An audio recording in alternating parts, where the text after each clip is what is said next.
Hey, welcome. It's Cook Step by Step. Today I'm making a New England style smoked salmon cream cheese bagel, all from Whole Foods. I got this easy recipe from my last visit to New England.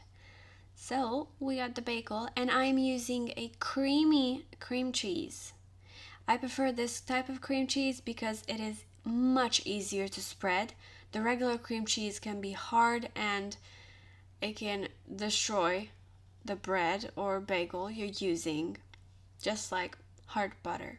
Smoked salmon can be pricey depending where you're buying it from, but it's such an amazing treat that it's worth it. It's not that expensive.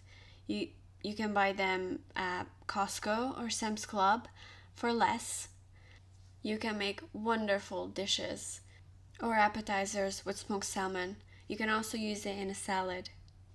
But today we're just going to be using it in bagel, which you'll be able to see in a lot of Instagram posts. It's very popular too.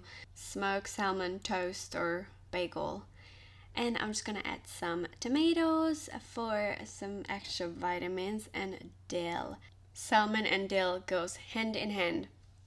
Here we have a very easy, very quick homemade salmon cream cheese bagel. I hope you liked this video. If you did, you know what to do. Thumbs up. I'll see you guys next time.